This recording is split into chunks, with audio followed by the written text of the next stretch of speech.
We are here with Navy men's soccer senior midfielder Sam Miller. Sam, you guys have been practicing about a week. Just what are your first impressions, and how's everything going? Things are going real well. We're excited to be back playing with each other and just getting to spend some time with each other, and we're real excited and have high hopes for the coming season. You're one of three seniors. Do you kind of all taken on the role of being a leader on this team, and what do you see as your impact on the young guys?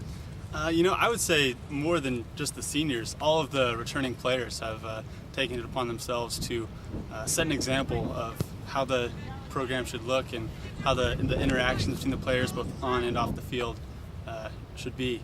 So I think that's not necessarily just a senior thing, but a whole team thing, and we're all on board with that. How have the newcomers kind of incorporated themselves onto this team?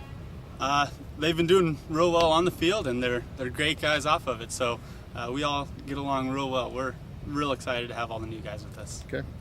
Last thing, do you guys target specific team goals for the year, or do you just kind of play your cards and see where they fall?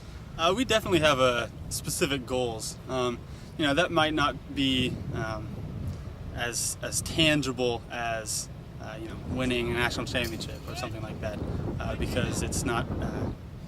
Our goals are more pursuing excellence and trying to, as our team calls it, catch the butterfly, which means achieving a level of excellence that is not necessarily defined by wins or losses, but by the success of our team, both on and off the field. All right, Sam, thanks for your time. Good luck next week. Thank you, Chris. We're here with Navy men's soccer coach Dave Brandt. Coach, you've been about a week into practice so far. How's everything gone? I think okay. I think most coaches around the country would tell you that things are okay. We're cautiously optimistic. Got a few knocks and injuries, not too bad, but yeah, it's been a good week. You have 7 members of the freshman class. How are they holding up after plebe summer, and what have you seen from them so far? Yeah, it's a different dynamic here. It's a good group of guys. I think they're holding up well. Plebe summer's a challenge, and to combine that with preseason, for a Division I program, obviously is a big challenge. But it's a good group of guys. They can all play. They all fit in right away. Pretty deep team right now, I think, and comparable quality, and so it's hard for me to say right now how playing time will exactly sort itself out, but I'm confident that all of our guys can play and can help right away, and you'll see some freshmen on the field from the get-go.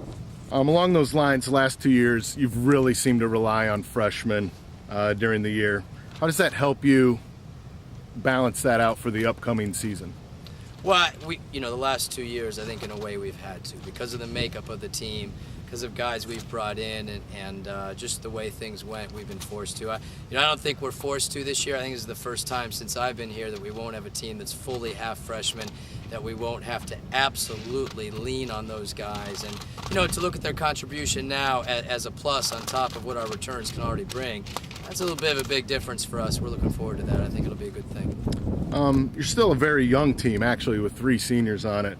But you have a lot of experience returning. Is that kind of just a different dynamic to have? Yeah, I think coaches, college dynamics, you're going to have a little bit of all this stuff, and it's just one of those things. I think there's a sense that, that we're a little bit more of a veteran team, but at the same time, right, 8 or 9 of our roster members are juniors and seniors, everyone else freshmen or sophomores. But since we were so reliant on freshmen last year, I think that builds that sense, and it's good to feel like a little bit more of an experienced team right now. Once again, you have a very tough schedule. VCU, ODU to open up. You have UMBC and Virginia, just a couple others. How does that schedule prepare you for the Patriot League season? Well, I've always been a big fan of playing a tough schedule.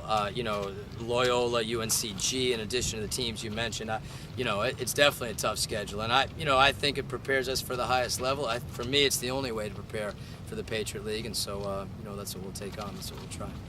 Last thing, I know you don't quantify success in terms of wins and losses, but what would make the year a success in your eyes? Well, you just put me on the spot there, didn't you? I think this team deeply desires to make Patriot League playoffs. When we were terribly close last year, we held a playoff spot and controlled our own destiny in the last day of the season, weren't able to follow through. That was a big disappointment for us. So, obviously that's in the back of our minds this year. Is there a way you can build off that?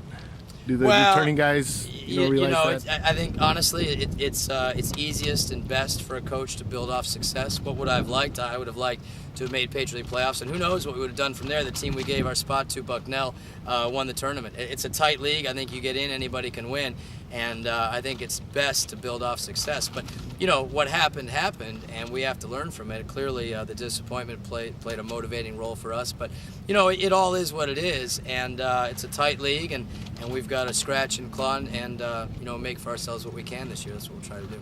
All right, Coach. Thanks for your time. Good luck next week. Great. Thanks.